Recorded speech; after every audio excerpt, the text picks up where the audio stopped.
선교 여행 새로운 전략과 방법으로 풀어가라. 아멘. 기도하겠습니다. 하나님, 정말 중요한 시즌에 또 우리의 삶을 부르시고 교회를 부르시는 주님의 음성을 듣습니다. 오늘도 주어진 본문을 통하여 우리 각자에게 생명의 말씀을 더하여 주옵소서. 영적으로 깨어나게 하시고 하나님 나라와 함께 뛰는 백성으로 기름 부어 주시옵소서. 예수님의 이름으로 기도합니다. 이제 3차 전도 여행이 마무리가 됐습니다.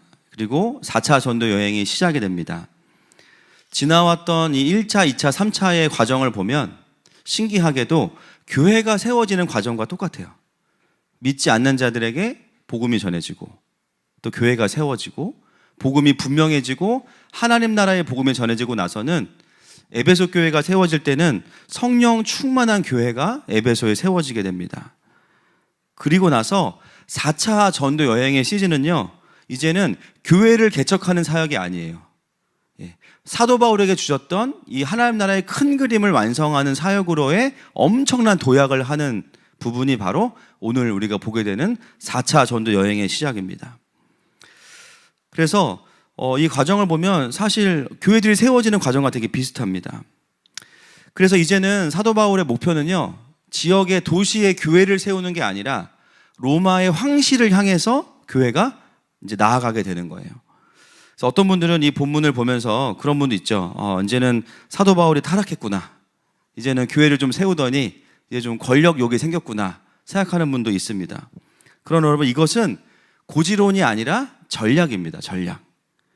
이제는 복음이 땅끝이었던 스페인으로 가야 되기 때문에 그 열방의 복음이 퍼지기 위해서 반드시 로마의 그 황실이 복음을 받아들여야 된다라고 바울은 생각했고 그것이 자기의 부르심이었어요. 여러분, 바울의 부르심은 시골의 교회를 개척하고 아니면 유명한 곳의 교회를 개척하고 한 가지가 아니라 하나님 나라의 큰 그림 안에서 그 시즌마다 하나님의 부르심을 따라가는 것입니다. 그러면요, 그 시즌에 맞는 전략들을 가지고 하나님 나라를 확장하는 것이 하나님의 뜻인 거예요. 여러분, 오늘 이 본문을 보면서 하늘마음교회도 지난 10년 동안 어떻게 보면 에베소 교회가 왔던 그 시즌들을 같이 겪어온 것 같아요. 처음에는 깨어진 교회들로 인해서 방황하고 또 갈급해했던 분들이 다시 공동체로 모이면서 하나님을 만나고 회복하는 시간들이 있었어요. 그리고 또 어떤 일이 있었습니까? 하나님께서 마지막 때의 그림을 우리에게 주시고 또 그것을 이룰 수 있는 강력한 성령의 권능의 공동체로 하나님께서 하늘마음교회를 기름 부어 주셨습니다. 할렐루야. 그래서 어떻게 됐어요? 점점 우리가 우리에게 주신 하나님의 그림들을 이루어갈 수 있는 전략과 무기들이 우리에게 갖추어지는 시간들을 지난 10년 동안 보내온 겁니다. 여러분, 생각해 보면요, 정말 하나님 나라의 아주 탄탄한 신학과 말씀 강해를 통해서 하나님 나라의 원리가 풀어지고 성령의 은사들이 풀어지고 또 속사람하기를 통해서 내면이 또 뒤집어지는 것들을 경험하면서 이제는 하나님이 주신 말씀과 성령을 가지고 성령의 능력으로 어떻게 영혼들을 살려야 될지를 알 수 있는 교회들로 저희 교회가 세워져 가고 있는 것이죠. 그래서 이제는 하나님께서 우리에게도 동일하게 이제는 교회가 개척된 시즌의 교회가 아니라 정말 열방을 향해서 또 다음 세대를 향해서 달리라고 말씀하시는 겁니다. 그럼 만약에 바울이 하나님의 음성을 놓쳤거나 타락했다면 이 4차 선교 여행은 기록되지 않았을 거예요. 그렇죠? 바울이 교회 좀 세우더니 이제는 로마 황제한테 가는구나.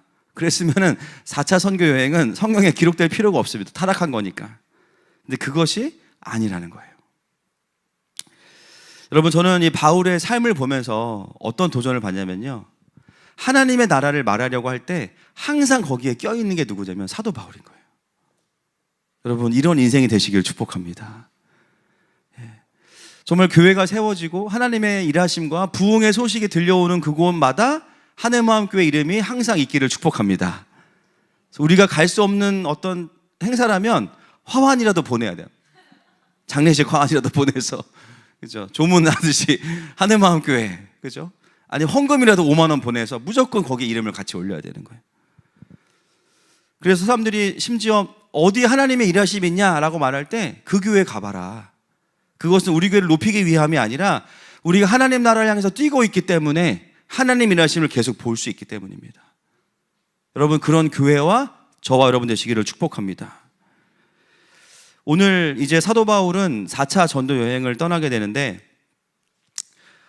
보면요 7명의 동역자들이 함께 사도 바울과 뛰게 됩니다. 이게 보면 한 명 한 명이 다 의미가 있는 사람들이죠. 자, 디모데는 2차 전도 여행 때 합류한 사람이고, 더베 사람 가이오는 3차 여행 초기에 합류한 사람이에요. 두기고와 드로비모는 에베소에서 합류했어요. 또 데살로니가를 지날 때 아리스다고와 세군도가 합류합니다. 그리고 베레아의 소바더도 합류하게 됩니다. 여러분, 처음 시작은 바울이 혼자 시작했어요. 그렇죠? 예루살렘 교회에서도 거절했고, 근데 시간이 지나면서 어떻게 되냐면 자신을 통해 세워진 교회의 리더들이 이제는 연합이 되어서 어디를 향해 가고 있어요? 1차적으로는 예루살렘을 향해서 가고 있는 겁니다. 여러분, 하나님 나라의 무브먼트는 사람이 일으키는 게 아니기 때문에요, 맞는 길을 가고 있으면 하나님께서 동역자들을 붙이십니다. 할렐루야. 그게 하나님 나라의 원리예요. 우리가 하나님의 마음을 따라가고 하나님의 필요를 따라가다 보면 어느 순간 여기저기서 하나님의 사람들이 함께 가는 것들을 경험하게 돼요. 제가 지난 그 설날에 제가 컨벤션 다녀와서 누가복음 2장 52절 말씀으로 너무 큰 인사이트를 받아가지고 그 한 달 동안에 플래너를 만들었습니다. 우리 아이들의 이제 웨이브 얼라이먼트 시스템이에요. 얼라이먼트가 정렬되다 그런 뜻이죠. 우리 아이들이 플래너를 쓰면서 자신의 인생의 부르심에 하루하루가 합당한지를 확인할 수 있는 플래너를 만들었습니다. 그래서 어제 히즈웨이브 이제 아이들에게 플래너를 이제 베타 버전을 공개를 했는데, 정식으로 플래너가 나오지 않았는데 벌써 9개의 교회가 함께 이걸 하고 있어요. 할렐루야. 그게 뭐냐면 지금 한국 교회 안에 다음 세대들을 일으켜야 되는데 어떻게 일으켜야 되는지를 모르고 갈증이 있는 많은 사역자들이 있다는 겁니다. 이제는요 강력한 예배와 캠프만으로 어려워요. 왜냐하면 아이들의 일상이 구원받은 자의 삶이 아니기 때문에 이 삶을 일으키지 않으면 너무 어려운 거예요. 캠프에 와서 아무리 하늘을 열어도 돌아가서 또 묶여버립니다. 결국은 아이들 스스로가 하루하루를 하나님께서 주신 사명을 따라가되 거기에 자기의 삶이 연결되어지는 삶을 살아가야만 예배 가운데에도 어떤 마음이 있냐면요, 책망할 것이 없기 때문에 담대함으로 올 수 있고요, 그렇게 아이들이 연합을 하기 시작해야 이 캠프가 정말 셀러브레이션으로 갈 수 있는 거예요. 할렐루야. 이 부분에 있어서 그동안 예배와 캠프만으로 하려고 하다가 되지 않았던 부분들이 사실 이제 삶을 같이 빌드업하는 걸 통해서 아이들에게 이제 풀어지고 있는 것이죠. 사실은 뭐 제가 만들었기 때문에 그렇게 막 잘 맞는 건 아니에요. 그런데 하나님께서 정말 이 스피릿이 너무 귀하다는 것을 저를 컨펌해 주시는 차원에서 벌써 여기저기서 이제 많이 좀 파일들을 요청을 하고 계시고 지금 거의 뭐 무료로 다 배포하고 있습니다. 그래서 한 10개 교회, 8개 교회가 한 달 동안 이걸 해보고 나서 이제는 좀 예쁘게 플래너가 나올 것 같은데, 보니까 오늘부터 우리 유스 아이들이 벌써 시작했죠. 네, 같이 이제 하고 있어요. 그래서 이제 지혜가 자라고 키가 자라고 하나님 사랑, 이웃 사랑 4가지의 관점으로 한 주간을 플래닝하되 잘했냐 못했냐가 아니라 순종과 불순종, 그리고 하나님은 어떤 분이신가, 이 관점에서 이제 플래너를 기록하면서 이 시간은 계획하는 시간이 아니고 하나님 앞에 머무는 시간인 거예요. 그래서 아이들의 플래너를 열면 하나님과 삶을 드리는 구조를 이제 만들어가고 있습니다. 그래서 여러분 계속해서 이 다음 세대를 살리는 사역이 또 하나님 쓰실 수 있도록 기도해 주시기를 부탁드립니다. 그래서 하나님의 나라는요, 가면 갈수록 많은 자들이 연합이 되어져서 함께 그 방향으로 가게 되는 거예요. 여러분, 오늘 이 사도 바울이 7명의 이방인 리더들과 함께 지금 어디로 가고 있습니까? 예루살렘으로 가고 있어요. 이스라엘로 가고 있는 거예요.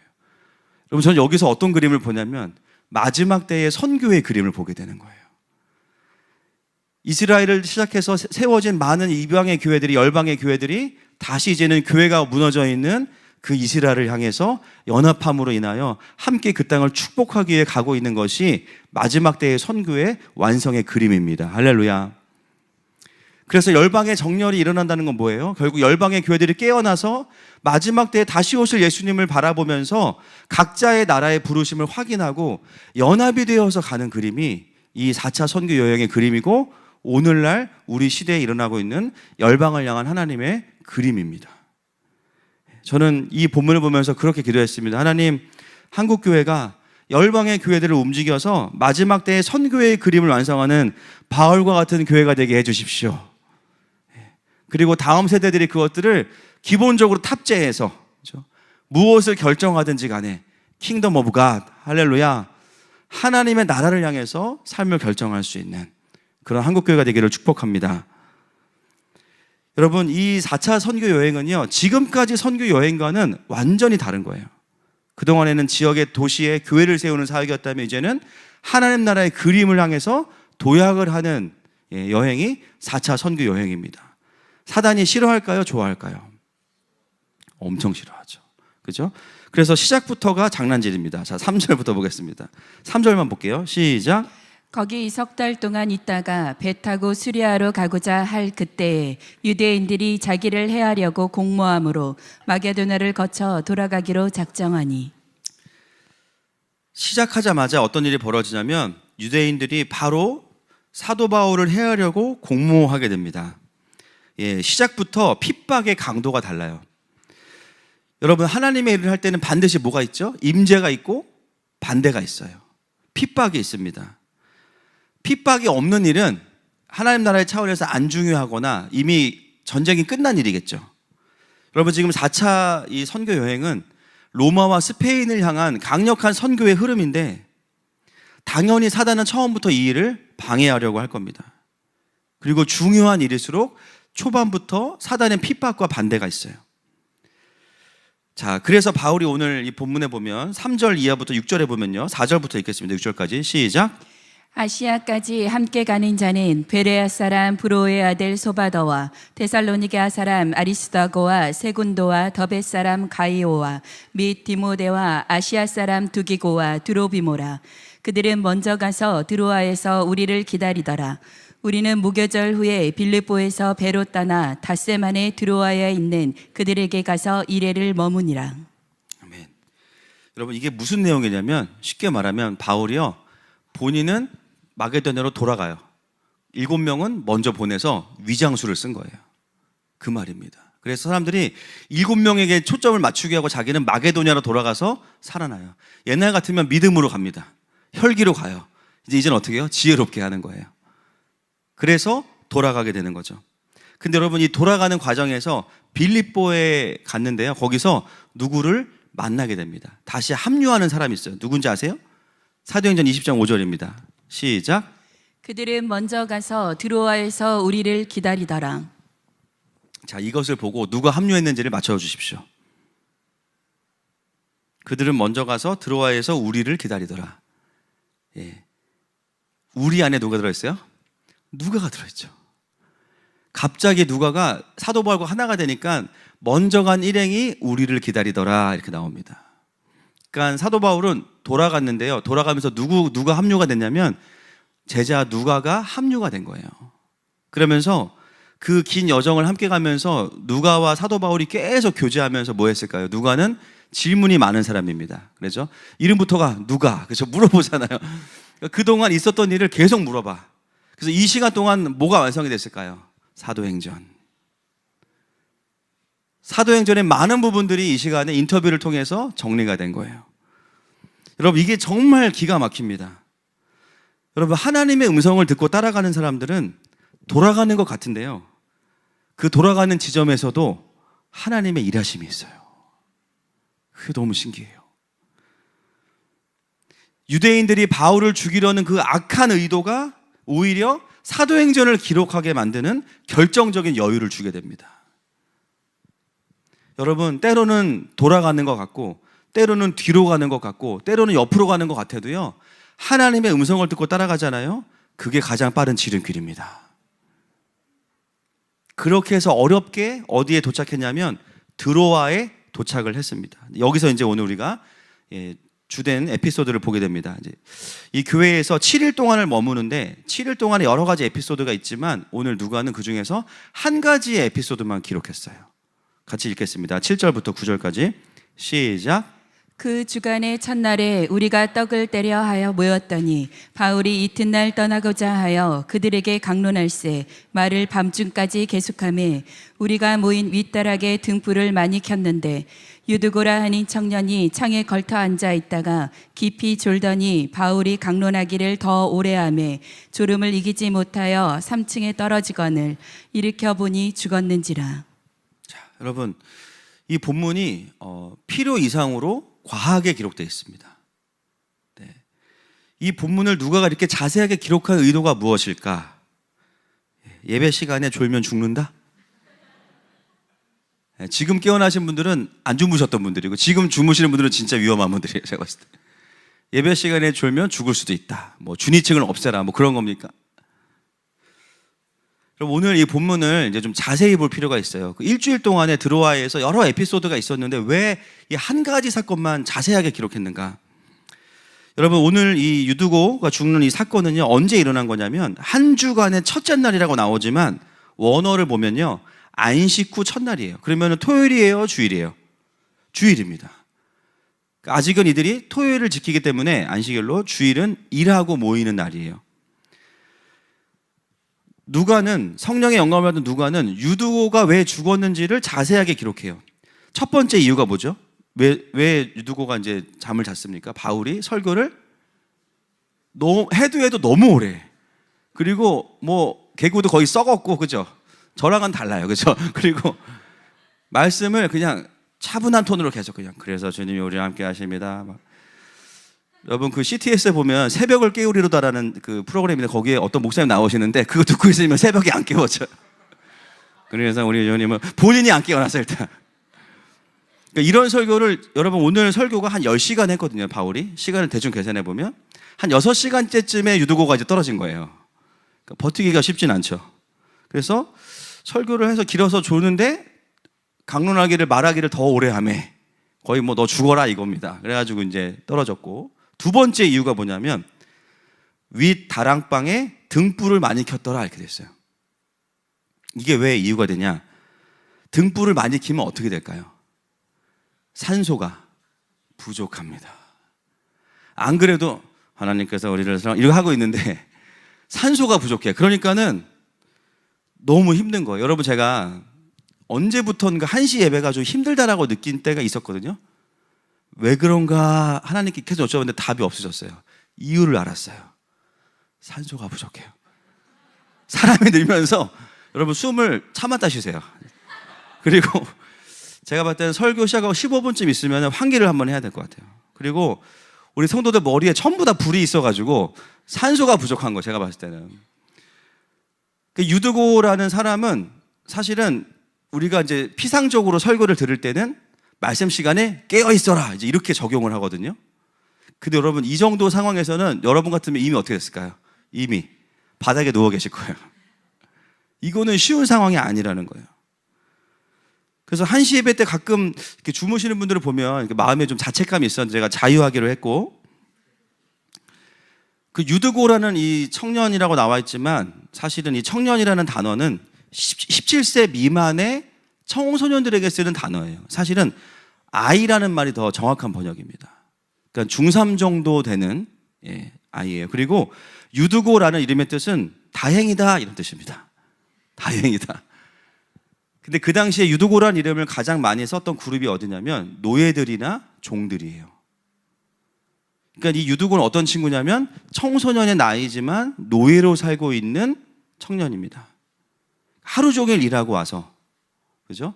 그 피곤한 몸을 이끌고 와서 말씀을 들으려고 앉아 있는데 사람이 너무 많고 또 횃불을 너무 많이 켜가지고 산소가 부족해. 그러니까 이제 정신이 혼미해지기 시작하는 거예요. 그러니까 어떻게 해요? 맑은 공기를 쐬야겠다라고 생각을 하고 창가에 가서 걸터 앉은 겁니다. 자, 유두고는 신앙이 좋다 나쁘다? 엄청 좋은 거예요. 갈망이 엄청 큰 거예요. 근데 이제 그 엄청난 신앙에 좋은 갈망도 사도 바울의 톤을 이길 수는 없는 거죠. 그런 사도 바울을 아랑곳하지 않고 일정한 톤으로 계속해서 말씀을 전합니다. 왜 이렇게 사도 바울은 과하게 설교를 10시간이나 해야 됐을까? 다음 주에 보겠지만 이 여정은 사도 바울에게는 어떤 여정이냐면 마지막 여정입니다. 여러분, 사도 바울은 로마로 가면서 자기가 죽을 걸 알았을까요? 몰랐을까요? 알았어요. 물론 나중에 예언하는 분이 나와가지고 너 가면은 너 죽을 거야. 모르는 게 아니에요. 알았어요. 그렇지만 자기가 어디서 죽어야 될지를 알았던 거예요. 여러분, 사명은 그런 겁니다. 우리 같으면 예언 두고 너 거기 가면 죽을 거야. 안 가야지. 뭐 그 적용이 맞을 수도 있고 틀릴 수도 있거든요. 그런데 그 예언의 감동보다 더 중요한 게 뭐냐면 그 높은 개념이 뭐냐면 부르심이에요. 그 부르심으로 이 팩트를 알고 있지만 그럼에도 불구하고 나의 부르심은 로마에 가서 복음 전하다 죽는 거야. 사명을 따라갑니다. 그러니까 바울은 이제 드로아 교회를 떠나면 다시는 이 교회로 올 수가 없어요. 내일이면 떠나야 돼요. 그래서 어떻게 해요? 마지막 파티를 하는 게 아니라 그동안 하나님이 자기에게 주셨던 모든 메시지를 다 쏟아냅니다. 그래서 10시간 동안 설교를 한 거예요. 원어에 보면 강론하다라고 되어 있는데 원어를 보면 대화하다라는 단어거든요.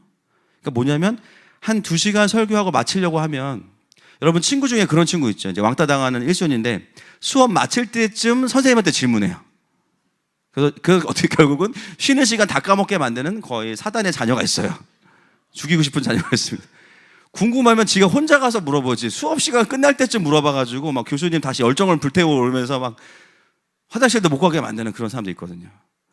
아마 이 10시간 설교가 가능했던 이유는 원고가 준비돼서가 아니라 설교를 어느 정도 하고 마칠 때쯤 되면은 누가 또 물어보는 거예요. 목사님, 이건 어떻게 됩니까? 그럼 또 바울이 열정이 막 올라와 또 막 가르쳐. 그 과정 가운데 있었던 거죠. 왜 누가는 이 유두고가 죽었던 장면을 이렇게 자세하게 기록하고 있나? 이것은 누구의 잘못도 아니라는 겁니다. 유두고의 죽음은 누구의 죄 때문도 아니라는 거예요. 오히려 이걸 통해서 하나님은 이 드로아 교회에 말씀하시고 싶으셨던 게 있다는 거예요. 여러분, 어떤 일이 벌어졌어요? 죽었던 유두고가 예배 중에 부활했습니다. 여러분, 이것은 놀라운 일입니다. 어떤 분들은 그렇게 이야기해요. 사실은 죽은 게 아니고 떨어지면서 머리를 세게 다쳤는데 정신이 돌아왔다. 여러분, 이걸 기록한 사람이 누구예요? 의사예요. 이미 심정지 다 확인했어. 지금 며칠 몇 시부로 다 확인하고 지금 동공 다 풀렸어. 그죠? 다 확인한 거예요. 근데 사도 바울이 뭐라 그래요? 아직 그에게 생명이 있도다. 그리고 마치 구약의 엘리사처럼 기도해 줍니다. 그때 유두고가 살아난 거예요. 할렐루야. 왜 이 사건을 자세하게 기록했나? 12절 말씀 보겠습니다. 시작. 사람들이 살아난 청년을 데리고 가서 적지 않게 위로를 받았더라. 아멘. 위로를 받았더라라는 단어가 파라클레이토스랑 똑같은 단어입니다. 보혜사라는 단어랑 똑같아요. 수동태입니다. 위로를 받았다라는 말이 두 가지 의미가 들어있어요. 죽었던 유두고가 살아남으로 인해서 위로를 받았는데요. 또 한 가지는 뭐냐면 하나님께서 드로아 교회를 위로하셨더라는 뜻도 있습니다. 오늘 이 예배는, 이 바울이 인도하는 예배는 드로아 교회에 바울과 함께하는 마지막 예배예요. 이 교회를 개척하고 그동안 지도했던 그 사도가 이제는 다시 올 수 없는 마지막 예배예요. 그동안 드로아 교회는 어떤 교회로 성장했냐면 서로 사랑하는 교회로 성장했어요. 왜냐하면 청소년이고 노예였던 인권이 없는, 진짜 말 그대로 인권이 없는 그 아이를 한 가족으로 함께 지낼 수 있었던 교회였기 때문에 정말 사랑이 구현되는 교회였습니다. 근데 이 공동체에서 이제 마지막으로 바울이 예배를 하고 돌아가야 되는 그 상황 속에서 하나님께서 주신 이벤트가 뭐냐면 그 교회를 위로하시기 위해서 어떤 일을 벌이신 거예요? 공동체 안에서 부활의 능력을 경험하게 하신 겁니다. 이 사건은 사도 바울의 대단함을 드러내는 게 아니라 드로아 교회를 위로하시기 위한 하나님의 역사입니다.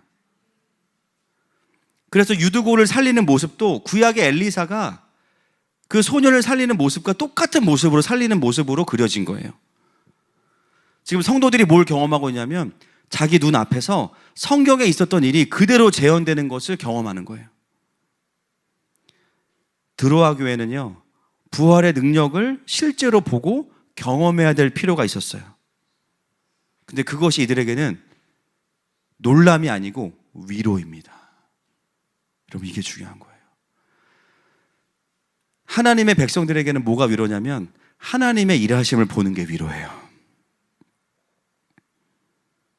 사람의 따뜻한 말도 감동이 있지만 하나님께서 일하시는 현장에 내가 있다는 것, 때로는 그 도구가 되어서 쓰임받을 때, 그게 우리에게는 그 어떤 위로보다 더 큰 위로가 되는 겁니다. 내가 누구를 위해서 기도해 줬는데요, 이 사람이 회복됐어요. 내가 잘했다, 이게 아니라 그게 나에게 위로가, 하나님이 날 쓰시는구나, 감사하다. 여러분, 예언이나 어떤 감동의 사역도 그 자체가 위로하고 덕을 세우는 거지만 권능 사역 자체가 위로하는 일이라는 겁니다. 권능 사역을 통해서 사람들이 회복되는 것, 질병이 고쳐지고 묶인 영들이 자유케 되는 것, 그러나 그걸 통해서 마지막에 얻게 되는 결과가 뭐냐면요, 그 사역을 경험한 사람에게 하나님 아버지의 사랑이 풀어지는 거예요. 그게 은사 사역의 목표입니다. 우리가 은사가 있고 우리가 잘하고 있어, 이게 아니라 결국 하나님의 사랑이 나에게 능력으로 풀어질 때 그 존재가 하나님의 사랑을 더 깊이 경험하게 되는 부분이 있다는 거예요. 저는 이 4차 선교 여행의 여정을 보면서 정말 마지막 때에 똑같은 작은 모형이라고 느껴집니다. 여러분, 지금이 어떤 시대입니까? 유두고의 시대예요. 사람들이 깨어있고 싶어해. 여러분, 그리스도인들 만나보면 영적으로 다 깨어있고 싶어해요. 하나님 사랑하고 싶어하고 쓰임받고 싶어해. 막 안간힘을 써. 막 안 졸려고, 막 등불이 많으면 막 창가에 목을 내밀고, 막 버스에 목을 내밀고, 막 어떻게 내가 깨어있어야겠다. 결론이 뭐예요? 잠들어. 영적으로 깨어나는 거 내 힘으로 할 수 있는 게 아닙니다. 아멘이십니까?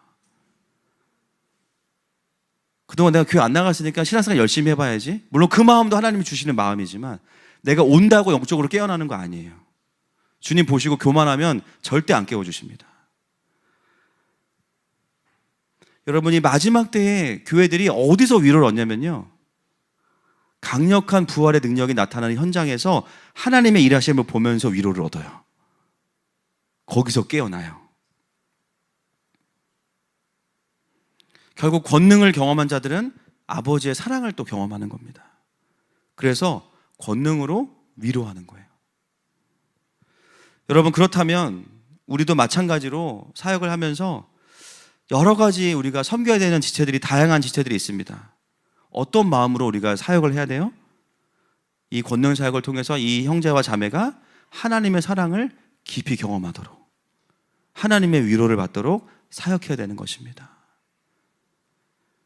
그리고 교회로서 정말 하늘마음교회도 그렇지만 모든 교회들이 마지막 때에 어떤 부르심이 있냐면요, 얼마나 많은 좋은 콘텐츠가 많아요. 인간의 인본주의적인 위로와 따뜻함 얼마나 많습니까? 그러나 그 누구도 흉내낼 수 없는 거, 오직 성령이 너에게 임하시면 너희가 권능을 받고, 그 성령님으로부터만 일어날 수 있는 유일한 사역들을 보여내는 것이 마지막 때의 교회가 세상을 향해서, 깨어나고 싶지만 깨어날 수 없는 교회들을 향해서 보여주어야 하는 모습입니다. 그래서 마지막 때에 성령의 감동을 받는 교회들은 유두고 깨우기 사역을 해야 되는 거예요. 유두고 살리기 사역을 해야 되는 거예요. 갈망이 있어요. 그런데 깨어 있을 수 없는 거예요. 노력도 해요. 그래서 졸아요. 사망못으로 떨어지는 거예요. 무엇으로 이들을 깨우고 살릴 수 있습니까? 성령의 능력밖에 없습니다. 히브리서 2장 3절과 4절 말씀 보겠습니다. 시작. 우리가 이같이 큰 구원을 등한히 여기면 어찌 그 보응을 피하리요.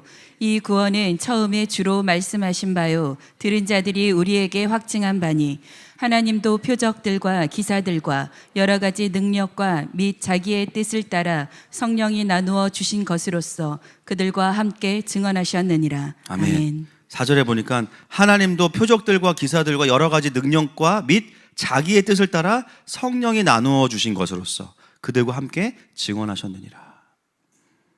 성령의 능력과 성령의 은사와 결론적으로는 아버지의 사랑이 교회를 통해서 세상 가운데 풀어져야 됩니다. 그래서 dynamis 팀이 지금 열심히 훈련하고 있는 거예요. 그죠? 말 한마디가 얼마나 중요한지 모릅니다. 더 믿지 않는 지체들 더 많이 올 겁니다, 앞으로. 그래서 우리가 이런 훈련들을 하고 있는 거예요. 로마서 8장 14절 말씀 시작. 8장 14절입니다. 시작. 무릇 하나님의 영으로 인도함을 받는 사람은 곧 하나님의 아들이라. 아멘. 13절도 읽겠어요. 13절 시작. 너희가 육신대로 육신대로 살면 반드시 죽을 것이로되 영으로서 몸의 행실을 죽이면 살리니. 아멘. 여러분, 신앙생활 성령님 없이는 불가능합니다. 많은 분들이 자신의 의가 드러나는 것 때문에 힘들어 하시죠. 그래서 또 화가 나요. 근데 그것도 내 의야. 화내는 것도 너무 힘들어. 판단하는 게 의인데 판단하지 않아도 또 그게 내 의가 돼. 어쩌냐고! 막 그렇게 되는 거예요. 의와 싸우지 마세요. 영을 따라가세요. 막 형제분들 야한 동영상 안 봐야지 하는 순간 생각하고 있어. 그죠? 이미 끊어야지 그 순간 생각하고 있어. 하나님의 영광을 따라가야 돼요. 성령을 따라가셔야 됩니다. 다른 길은 없습니다. 혼난다고 의가 사라지는 게 아니고요. 맴매 맞는다고 사라지는, 그러면 우리가 그냥 모일 때마다 회초리 기도회 한 번씩 해야 되겠죠. 그걸로 해결되는 게 아니라는 거예요. 결국은 육을 이기는 것은 영밖에 없습니다. 하나님께서 인간을 영적인 존재로 만드셨기 때문이에요. 왜 이렇게 교회 가기 싫고 반항감이 생기지? 영적인 문제입니다. 영적인 문제. 여러분, 그럴 때 어떻게 해야 돼요? 정말 간절하게 성령님의 도우심을 구하셔야 되고, 주님, 내가 주체할 수 없는 내 마음을 성령님 사로잡아 주세요. 감동해 주세요. 계속 기도하는 수밖에 없는 거예요. 사람의 어떠함으로는 다른 사람의 영을 깨울 수 없어요. 영을 따라가야 사는 겁니다. 그리고 성령의 권능이 드러나는 자리에 성령께서 역사하시기 때문에 그 자리에 있는 자들이 또 깨어나게 되는 것입니다. 13절부터 15절 마지막으로 읽겠습니다. 시작. 우리는 앞서 배를 타고 아수에서 바울을 데우려고 그리로 가니 이는 바울이 걸어서 가고자 하여 그렇게 정하여 준 것이라. 바울이 아수에서 우리를 만나니 우리가 배에 태우고 마들레네로 가서 거기서 떠나 이튿날 기오 앞에 오고 그 이튿날 사모에 들르고 또 그 다음날 멜라도에 이르니라. 여러분, 이 부분을 주석을 해놓은 신학자들이 없습니다. 이게 의미가 없어서 왜 걸어갔는지를 아무도 몰라요. 여러분, 이게 왜 뒤에 붙어있는 이유는 여정도 있지만 사실은 부활의 능력을 일으킨 사도 바울도 갈 때는 걸어갑니다. 무슨 말이에요? 나 아무것도 아니야. 그 부활의 능력은 하나님이 하신 거야. 봐봐, 나도 내 삶이 지금 해결이 안 되거든. 그러니까 나를 주목하지 마.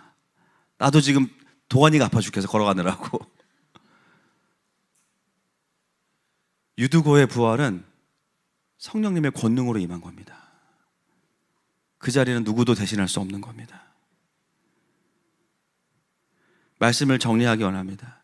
여러분, 이제부터 4차 선교 여행의 시즌이 시작이 됐는데, 시작부터 핍박이고요, 시작부터 방해가 있고요, 시작부터 사건 사고가 터지기 시작하는데요, 바울은 그 시간에 영적으로 깨어서 오히려 부활의 능력을 경험시킵니다. 그리고 교회는 이제, 드로아 교회는 사도 바울이 없이도 성령님과 동행하면서 자신들의 부르심을 따라 세워져 가는 교회로 일어나게 되는 것입니다. 여러분, 이미 우리는 그런 시즌을 살고 있습니다.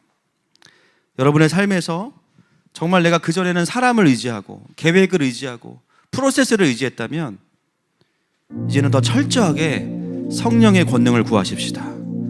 하나님, 내가 생각하는 수준의 한계에 갇히지 아니하고 주님이 부르셨다면 그 큰 그림을 믿음으로 받아들입니다. 그리고 주님, 내가 갈망이 있었지만 유두고와 같았어요. 깨어있고 싶지만 자꾸 졸았어요. 저의 영을 깨워주세요. 함께 이 시간에 그 주님의 신실하심 앞에 나아가서 마음을 올려드리십시다.